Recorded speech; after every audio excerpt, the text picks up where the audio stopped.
Hello दोस्तों। हमारा जो टेस्ट रहता है मेहनत होगी जीत होगी का, उसमें आप देखते ही हैं कि जो हमारे क्वेश्चन का स्टैंडर्ड होता है, जो डिस्कशन होता है वो बहुत कॉम्प्रिहेंसिव होता है। और इस इम्पॉर्टेंट वीडियो में हम लोग जो है पॉलिटी के 10 बहुत महत्वपूर्ण क्वेश्चन डिस्कस करेंगे, कुछ मिसलिनियस भी होंगे। और दोस्तों 2 फरवरी से हम लोग का जो है टेस्ट से स्टार्ट होने वाला है। जो लोग इंटरेस्टेड हैं व्हाट्सअप कर सकते हैं 6299319155। और हमारा टारगेट यही है दोस्तों कि 15 अलग अलग टेस्ट लेके 1500 क्वेश्चन करवा के आपको स्ट्रांग कर दिया जाए, ताकि आप 144-145 क्वेश्चन के आसपास क्वेश्चन सही कर पाएं और पीटी में अपना सिलेक्शन ले पाएं। उसके बाद आसानी से आप, क्योंकि देखिए अगर आप बॉर्डर पे रहिएगा ना तो फिर मेंस की तैयारी नहीं हो पाएगी, आप इंतजार करते रह जाइएगा रिजल्ट का, और फिर आपको पता ही है कि मात्र 2 महीने का समय मिल रहा है मेंस के लिए, फिर वो नहीं हो पाएगा। तो चलिए देखते हैं। और यहाँ पे जो क्वेश्चन है मेनली कहाँ से लिए गए हैं, आपको रेगुलेटिंग एक्ट 1773 से लेके 1947 तक मतलब ये लिया गया है। तो पहला क्वेश्चन जो है कि भारतीयों को कब पहली बार गवर्नर जनरल के लेजिस्लेटिव काउंसिल में जोड़ा गया था। तो दोस्तों आपको पता होगा कि जो गवर्नर जनरल हैं, ठीक है, तो उनका जो काउंसिल है वो दोनों काम करता था। दोनों काम करने का मतलब विधायिका का भी और कार्यपालिका का भी। इसको कब सेपरेट किया गया, ये क्वेश्चन पूछ सकता है कि कब लेजिस्लेटिव काउंसिल को सेपरेट किया गया था। तो चार्टर एक्ट 1853 के द्वारा। लेकिन यहां क्या पूछा गया है कि उसमें कब इंडियंस को जोड़ा गया। आपको जैसे बनारस के महाराजा, पटियाला के महाराजा को ऐड किया गया था। तो ये आपका इंडियन काउंसिल एक्ट 1861 है दोस्तों। और ये एक्ट जो है बहुत इंपॉर्टेंट है, क्योंकि यहाँ से पोर्टफोलियो सिस्टम, जो अलग अलग डिपार्टमेंट होता है ना, जैसे हेल्थ विभाग हो गया, स्वास्थ्य का हो, मतलब शिक्षा का हो गया, ये पोर्टफोलियो सिस्टम भी स्टार्ट हुआ। जो बॉम्बे और मद्रास से उनके कानून बनाने की शक्ति, मतलब उनकी विधायिका की शक्ति ले ली गई थी, लेजिस्लेटिव पावर 1833 में, उसको वापस दिया गया। और साथ ही साथ आपको अध्यादेश जारी करने का पावर भी मतलब इसी में मिला था 1861 में। तो ये काफी इंपॉर्टेंट है। एक और अच्छा सवाल बनता है कि बताइए कब मतलब भारतीयों को पहली बार वाइसरॉय एग्जीक्यूटिव काउंसिल में मतलब जगह मिला था। तो ये हुआ था आपको दोस्तों 1909 में। ठीक है, ये आपको जो है वाइसरॉय को एग्जीक्यूटिव काउंसिल में जगह मिला था 1909 में। अब देखिए अगला क्वेश्चन है, ये माउंट बैटन योजना जो है प्रांतों में संग्रह मतलब कराने का, रेफरेंडम कराने का, ये कब हुआ था। ये जो है जेपीएससी का ही क्वेश्चन है, इसमें काफी लोग कंफ्यूज हुए थे। तो जब देश आजाद हुआ था ना, तो उसमें कुछ रीजन को जो है छोड़ दिया गया था कि आपको भारत में मिलना है, पाकिस्तान में मिलना है। कुछ जगह जो है चुनाव करवाए गए थे, ठीक है, जैसे आपका सिंध में, बालूचिस्तान में चुनाव हुआ था। और आपको जो है ना रेफरेंडम कहाँ हुआ था, तो आपका जो है रेफरेंडम हुआ था आपको नॉर्थ वेस्ट फ्रंटियर प्रोविंस में और सिलहट, ये 2 जगह जो है आपका जनमत संग्रह हुआ था। तो आप देख सकते हैं दोस्तों कि जेपीएससी में, हालांकि ये 6 जेपीएससी का क्वेश्चन है, फिर भी आप देख सकते हैं क्वेश्चन का स्टैंडर्ड कितना बढ़िया है। चुनाव करवाया गया सिंध और आपका जो है बलूचिस्तान में, और उसके बाद जो है आपको जनमत संग्रह कहाँ करवाया गया, नॉर्थ वेस्ट फ्रंटियर प्रोविंस और सिलहट में। आगे बढ़ते हैं हम लोग। गवर्नमेंट ऑफ इंडिया एक्ट 1919 के द्वारा जो है आपको जो विषय है उनको रिजर्व्ड और ट्रांसफर्ड 2 अलग अलग श्रेणी में डिवाइड किया गया था। जो बहुत ज़्यादा महत्वपूर्ण है उनको रिजर्व में रखा गया था, और बाकी पे गवर्नर का पावर था उसको ट्रांसफर्ड में रखा गया था। तो आपको जो नीचे दिए गए उसमें से बताना है कि कौन सा चीज़ जो है वो आरक्षित श्रेणी में आता है दोस्तों। तो इसमें आपको मैंने बताया ना कि जो बहुत महत्वपूर्ण है, जैसे आपका न्यायपालिका हो गया, लॉ एंड ऑर्डर हो गया, भूमि राजस्व हो गया, ये सब आपको कहाँ रखा गया था, रिजर्व सब्जेक्ट में। और इसमें जो स्थानीय निकाय है ये नहीं होगा, मतलब जिस ऑप्शन में आपको स्थानीय निकाय वो जवाब नहीं होगा, और आपका 1, 3 और 4 ये इसका जो है सही जवाब हो जाएगा। और दोस्तों जेपीएससी ने एक बहुत ही गुगली क्वेश्चन पूछा था लास्ट टाइम, जिसमें काफ़ी लोग कंफ्यूज हो गए थे, मेरे को लगता है 7 to 10 जेपीएससी में, कि मतलब ना भारत में प्रांतीय स्वायत्ता, मतलब कि आपको प्रोविंशियल ऑटोनॉमी की शुरुआत जो है वो कब करी गई थी। तो इसमें देखिए इसमें शुरुआत पूछा गया था दोस्तों। और हम लोग जब लक्ष्मीकांत पढ़ते हैं तो यहाँ पे क्या दिया जाता है कि मतलब 1935, लेकिन शुरुआत किस सेंस में? तो पहले आपको पता ही होगा कि जो केंद्र है वो मतलब सेंटर के लिए तो कानून बना ही रहा है, जो मतलब लॉ बना ही रहा है, लेकिन जो स्टेट, उस समय उसको प्रांत बोलते थे, उसके लिए भी मतलब सेंटर ही काम करता था। तो ये पहली बार कब हुआ कि मतलब उसको सेपरेट किया गया? तो आपको जो 1919 का ये इंपॉर्टेंट अधिनियम है मॉन्टेक्स चेम्सफोर्ड पे बेस्ड, इसमें क्या किया गया कि प्रांतों को, प्रोविंसेस को अलग से बजट भी दिया गया और उनका सब्जेक्ट भी अलग किया गया। तो ध्यान में रखिएगा कि आप क्वेश्चन पूछ ले कि प्रोविंशियल ऑटोनॉमी की शुरुआत कब की गई, तो आपको शुरुआत हुआ था 1919 में, ना कि 1935 में दोस्तों। क्योंकि शुरुआत कैसे हुआ? वैसे ही कि जो है प्रांतों को अलग से बजट दिया गया, अलग से उनका सब्जेक्ट बनाया गया। ऐसे ही एक कंफ्यूजिंग क्वेश्चन पूछा गया था 11-13 जेपीएससी में, जिसमें एटलीस्ट 80% लोग कंफ्यूज हो गए कि जो आपका जो सतत विकास है, इसका ओरिजिन, उत्पत्ति जो है वो कब हुआ? और हम लोग क्या पढ़ते हैं कि 1987 में जो है ब्रंटलैंड रिपोर्ट में इसको मतलब परिभाषित किया गया था कि आपको ऐसा विकास करना है कि फ्यूचर के लिए भी रहे। एक कॉमन भाषा में कह सकते हैं कि in economic development but not at the cost of environment. लेकिन वहां पे पूछा क्या था कि आपका उत्पत्ति कब हुआ? तो उत्पत्ति जो है 1980 में हुआ था दोस्तों। तो ऐसा बेसिक क्वेश्चन जो है पूछा जा रहा है, इसलिए आपको जो है अच्छे से चीज़ों को पढ़ना है, समझना है। और इसलिए जब आप हम लोग के टेस्ट में आएंगे ना, तो आपको एक से बढ़कर एक सवाल मिलेगा और डिस्कशन भी आपको मतलब जानने मिलेगा। अब देखिए यहां पूछा गया है इंडियन काउंसिल एक्ट 1892 के बारे में क्या सही है? नॉन ऑफिशियल सदस्यों की संख्या बढ़ाई गई, सही है। परिषद के सदस्यों को बजट पर चर्चा का अधिकार मिला, ये दोनों ही सही है। तो इसका जवाब क्या हो जाएगा? आपको सी हो जाएगा। ऊपर में मैंने आपको बताया है कि इसमें स्थानीय निकाय नहीं होगा, न्यायपालिका, भूमि राजस्व और पुलिस होगा, 1, 3, 4 होगा। क्वेश्चन नंबर 5 में यह पूछा गया है कि गवर्नर जनरल को किस वर्ष परिषद के सदस्यों को साइड करके, जैसे पहले क्या हुआ था कि जब आपको ये इलाहाबाद की संधि हो गई और जो ईस्ट इंडिया कंपनी है उसको रूल करने मिल गया बंगाल के ऊपर, तो जो ईस्ट इंडिया कंपनी के जो भी ऑफिसर्स थे उनको प्रशासन से कोई उतना मतलब नहीं था, उनको बस अपना वेल्थ बनाना था। और इस चक्कर में जो है ना 1770 होते होते उन लोग का हालत खराब हो गया। तो फिर फाइनली वो लोग जो है महारानी को जो है अप्रोच करते हैं कि हम लोग को बचाइए, और 1773 में आपको रेगुलेटिंग एक्ट बनता है।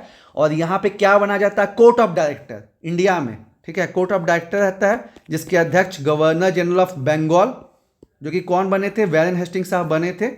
और उनको असिस्ट करने के लिए 3 सदस्य और रहते हैं। पर उस समय जो डिसीजन है सबको मिल के लेना था। लेकिन गवर्नर जनरल को ओवर राइडिंग पावर कब मिली? तो 1786 में गवर्नर जनरल को ओवर राइडिंग पावर मिली दोस्तों। ये टॉपिक जो है आपको हिस्ट्री और पॉलिटी दोनों साइड से इंपॉर्टेंट है, आपको जानना समझना जरूरी है। अब देखिए इस क्वेश्चन में भी लोग काफी कंफ्यूज होते हैं। जब मैंने ये मतलब टेस्ट लिया था तो लोग 1773 टिक कर दिए थे। देखिए क्वेश्चन को आपको ठीक से पढ़ना बहुत जरूरी है दोस्तों। केवल ये नहीं पूछा है कि बॉम्बे और मद्रास को सब ऑर्डिनेट कब कर दिया गया, ठीक है ना। ये पूछा है कि किस अधिनियम से बॉम्बे और मद्रास को पूरे तरीके से, मतलब युद्ध के मैटर में, रेवेन्यू के मैटर में, डिप्लोमेसी के मैटर में बंगाल के अधीन कर दिया गया था, ठीक है।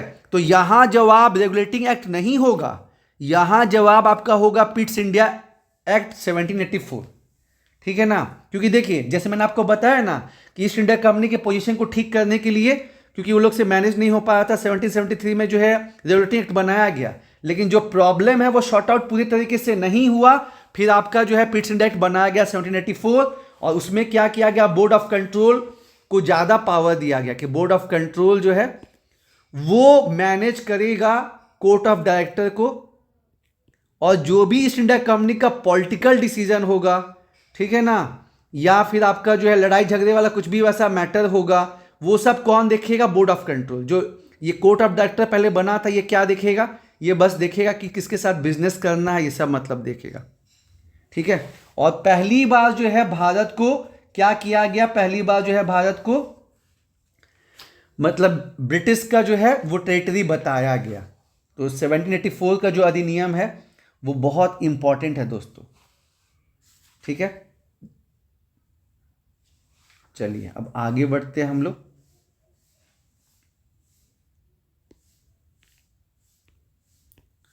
प्रांतीय स्वायत्ता, प्रोविंशियल ऑटोनॉमी की शुरुआत, यही क्वेश्चन जो है 7 to 10 जेपीएससी में पूछा गया था और जिससे लोग जो है कंफ्यूज हो गए थे, ठीक है। तो मैंने आपको बताया ही 1919 में जैसे जब प्रांतों के लिए अलग से बजट का आवंटन किया गया, जब प्रांतों को मतलब अलग सब्जेक्ट बना दिया गया उनका, तो शुरुआत उस समय मानते हैं, ना कि गवर्नमेंट ऑफ इंडिया एक्ट 1935 को, ठीक है। अगेन एक बहुत अच्छा सवाल है जिसमें काफ़ी लोग फंसे भी, कि जैसे आप जान रहे हैं कि धीरे धीरे जो है जो ईस्ट इंडिया कंपनी उसका पावर बढ़ा, धीरे धीरे जो है मतलब अब जब ईस्ट इंडिया कंपनी से संभाल नहीं हुआ, 1857 का विद्रोह हो गया, तो आपको क्या हुआ उसके बाद जो है 1857 का विद्रोह हो गया, तो फिर क्या किया गया, पावर जो है वो शिफ्ट हो गया महारानी के पास। तो अब यहाँ आपको बताना है कि लंदन में भारत के बेहतर प्रशासन के लिए हाई कमिश्नर का जो जिक्र है, मतलब हाई कमिश्नर का जो पोस्ट है उसका गठन कब किया गया, ये आपको बताना है। और ये भी अगेन एक बहुत बढ़िया सवाल है।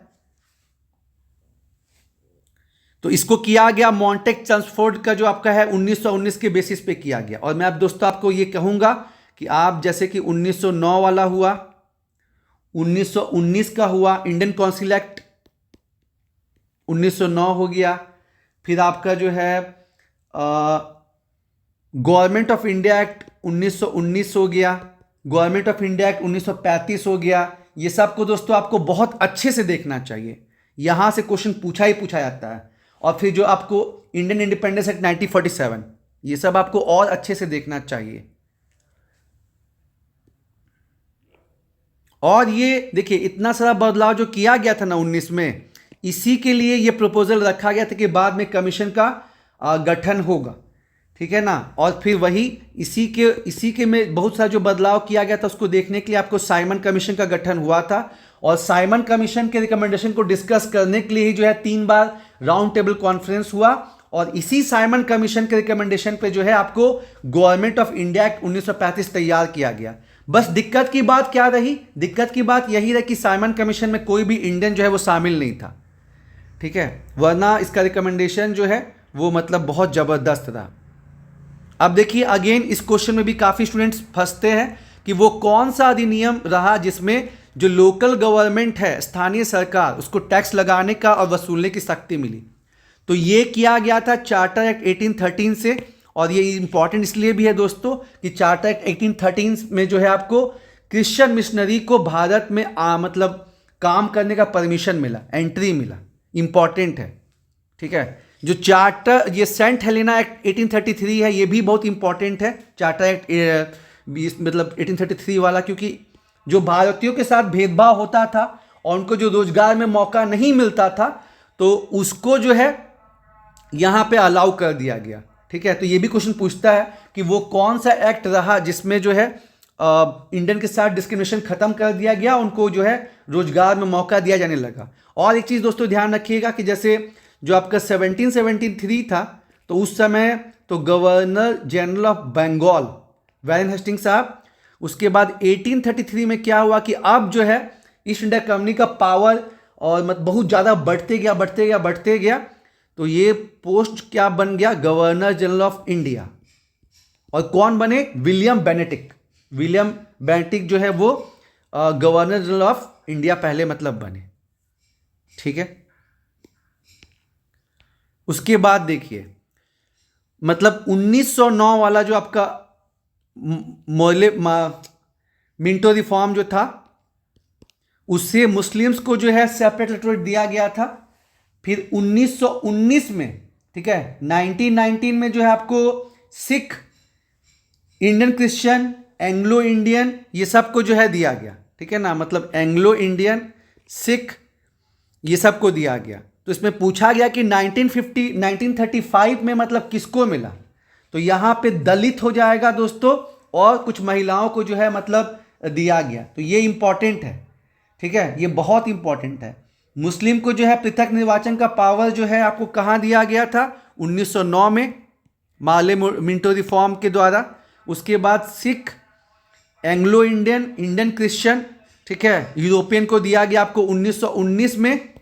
और आपको दलित, उसके बाद महिलाएं, मजदूर वर्ग, इस सबको जो है 1935 में दिया गया। आगे बढ़ते हैं। क्वेश्चन नंबर 11 जो है ये कैग से संबंधित है। मैंने आपको बताया ही कि मैक्सिमम क्वेश्चन तो एक्ट वाला सबसे रहेगा, लेकिन कुछ जो है आपको मिसलिनियस भी मिलेगा। तो इसमें क्या बोला गया है कि वह भारत की संचित निधि मतलब कंसोलिडेटेड फंड से किए गए सभी व्ययों की लेखा परीक्षा करता है और रिपोर्ट तैयार करता है, ठीक है। दूसरा, वो भारत की संचित निधि के धन से निर्गम और प्राप्ति को नियंत्रित करता है, जो जाता है, और जो प्राप्ति का भी बात किया गया इसमें ध्यान रखिएगा। वह संघ या राज्य के राजस्वों से पर्याप्त रुपए में वित्त पोषित सभी निकायों के व्यय की लेखा परीक्षा करता है और रिपोर्ट तैयार करता है, ठीक है। तो इसमें देखिए दोस्तों, कंफ्यूजन कहाँ होगा?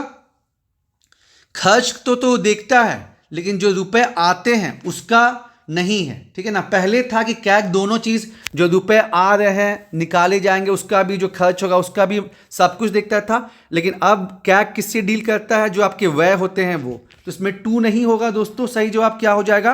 1 और 3, ठीक है, 1 और 3। प्राप्ति को वो कंट्रोल नहीं करता कैग। क्वेश्चन नंबर 12 जो है आपका फाइनेंशियल स्टेबिलिटी डेवलपमेंट काउंसिल से है। वित्तीय स्थिरता और विकास परिषद के संदर्भ में निम्नलिखित स्थानों पर विचार कीजिए। यह नीति आयोग का एक अंग है। संघ का वित्त मंत्री इसका प्रमुख होता है। यह अर्थव्यवस्था के समस्त संवेग पर्यवेक्षण का अनुवीक्षण करता है। तो इसमें दोस्तों देखिए, जो ये financial stability and development council है, क्योंकि भारत में क्या है कि अलग अलग चीज़ों के लिए अलग अलग रेगुलेटर है। जैसे आपको मॉनेटरी पॉलिसी के लिए आप जानते हैं, मौद्रिक चीज़ों के लिए आपका आरबीआई है, इंश्योरेंस के लिए आपका आईआरडीए है, कैपिटल मार्केट के लिए आपका सेबी है, ठीक है। फिर आपका बाकी फिजिकल सेंटर के लिए वित्तीय चीज़ों के लिए आपका मिनिस्ट्री ऑफ फाइनेंस है। तो सबके बीच में समन्वय बनाने के लिए जो है financial stability and development council का गठन किया गया था। और नीति आयोग का ये अंग नहीं है दोस्तों, ये ध्यान रखिएगा। इसका जो है आंसर क्या हो जाएगा? 2 और 3। अब देखिए, एक बहुत अच्छा क्वेश्चन है, लोकसभा राज्यसभा बेस्ड है, कि लोकसभा में लंबित कोई विधेयक उसके 17 वर्षन पे व्यापकगत लैप्स हो जाता है। दूसरा जो है, राज्यसभा में लंबित कोई विधेयक जिसे लोकसभा ने पारित नहीं किया हो, लोकसभा के विघटन पे व्यापकगत नहीं होगा, ठीक है ना। तो इसको आपको देखना है कि जब इसमें अलग अलग चीज़ होता है, इसको मैं थोड़ा एक्सप्लेन करना चाहूँगा। प्रोरोगेशन, उसके बाद जो है एडजर्नमेंट सीने डाई, इससे आपको काफ़ी दोस्तों आइडिया लगेगा। अब यहाँ पे दोस्तों ध्यान से समझिएगा कि जैसे जो सेशन होता है, आपको पता ही है 3 सेशन होता है। बजट सेशन होता है, आपको मॉनसून सेशन होता है, फिर विंटर सेशन होता है। तो यहाँ पे देखिए, जैसे हाउस को जब एडजर्न करना होता है, ठीक है, वो उस समय का बस 1-2 दिन के लिए, कुछ पर्टिकुलर समय के लिए, कुछ घंटे के लिए, तो एडजर्नमेंट जो है कौन करता है? स्पीकर। और अगर वो इनडेफिनिट पीरियड के लिए, मतलब एडजर्नमेंट सीने डी हो जाता है, तो उसके बाद ही जो है 17 वर्षन हो सकता है। और ये प्रोग्रेशन करने का पावर किसके पास है? प्रेसिडेंट जी के पास होता है ये, ठीक है। तो लेकिन इसमें क्या होता है कि बस सेशन खत्म होता है, लेकिन जो लोकसभा में लंबित कोई विधेयक है वो लैप्स नहीं होता है, ठीक है, ये ध्यान रखिएगा, वो लैप्स नहीं होता है। तो ये सही नहीं है। इसमें क्या पूछा है? सही है। तो इसमें बोलता है कि वो लैप्स कर जाता है, तो नहीं, ये सही नहीं है। जब डिसॉल्व हो जाता है तभी मतलब होता है। अब उसकी मैं इसमें क्या बोला सेकंड पॉइंट में, कि राज्यसभा में कोई लंबित बिल है, पेंडिंग बिल है, जिसे लोकसभा ने पारित नहीं किया हो, अगर पारित कर देता ना, तो लोकसभा का जब विघटन होता तो वो खत्म हो जाता। लेकिन अगर लोकसभा पारित नहीं किया है तो वो खत्म नहीं होगा। तो ये स्टेटमेंट सही है, और ये बहुत ही उम्दा सवाल है दोस्तों। तो इसका हो जाएगा केवल 2। इसके साथ ही साथ आपको ये भी दोस्तों ध्यान में रखना है, इस पे भी क्वेश्चन बनता है, कि जो लोकसभा के स्पीकर हैं, ठीक है, जो लोकसभा के स्पीकर हैं, इनका जो चुनाव होता है उसका मतलब होता है ना, डेट कौन अनाउंस करते हैं? प्रेसिडेंट। इसमें इलेक्शन कमीशन का कोई रोल नहीं रहता है। और आपको पता है कि जब भी कोई संवैधानिक पोस्ट धारण करते हैं तो उनको शपथ ग्रहण करना होता है, लेकिन जो लोकसभा स्पीकर हैं उनका शपथ ग्रहण नहीं होता है। ठीक है, ये सब कुछ फैक्ट आपको दोस्तों ध्यान में रखना है। यूं तो राज्यसभा अपर हाउस है, लोकसभा मतलब नीचे वाला हाउस है, लेकिन आपको पता है कि लोकसभा में लोग डायरेक्ट चुन के आते हैं, तो इसलिए जो पावर के बारे में बात करें तो लोकसभा का ज़्यादा पावर होता है। लेकिन कुछ कुछ चीज़ें हैं जहाँ पे राज्यसभा का भी पावर ज़्यादा होता है। मैं आपको कमेंट में ये कमेंट करना मतलब आपको देखना चाहूँगा कि आपको पता है क्या कि राज्यसभा को वो कौन कौन से आर्टिकल हैं, वो कौन कौन सी चीज़ें हैं जिसमें राज्यसभा को जो है ज़्यादा पावर होता है इन कंपेरिजन टू लोकसभा। ठीक है, साथ ही साथ आप ये बताइए कि वो कौन सा शेड्यूल है जिसमें कि ओथ सेरेमनी का बात किया गया है, वो कौन सा अनुसूची है, ये आपको कमेंट करके बताना है दोस्तों।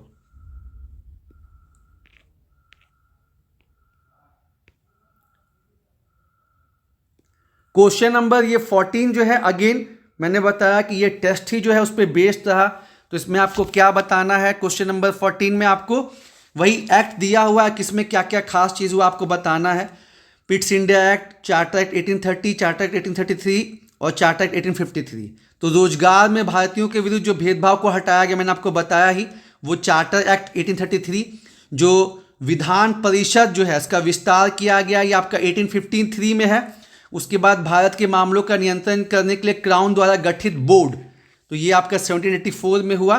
और ईस्ट इंडिया कंपनी का जो मोनोपोली था उसको ख़त्म किया गया 1813 में। हालांकि जो चाय का व्यापार है, जो चीन के साथ व्यापार है, वो रहा, वो पूरे तरीके से ख़त्म कब हुआ, 1833। लेकिन जो ऑप्शन दिया गया उसके हिसाब से यही हो जाएगा कि आपको ए का हो जाएगा 3, ठीक है, ए का हो जाएगा आपका 3 और बी का हो जाएगा 4। ए का 3, बी का 4, आपका ऑप्शन नंबर सी हो जाएगा। अब आखिरी क्वेश्चन जो है ये पंचायती राज से संबंधित जो अलग अलग समिति है, क्योंकि आपको पता है कि 2 क्वेश्चन जो है वो लोकल गवर्नेंस सिस्टम से आता है दोस्तों, तो इसमें आपको बताना है कि कौन सी कमेटी का संबंध किससे है।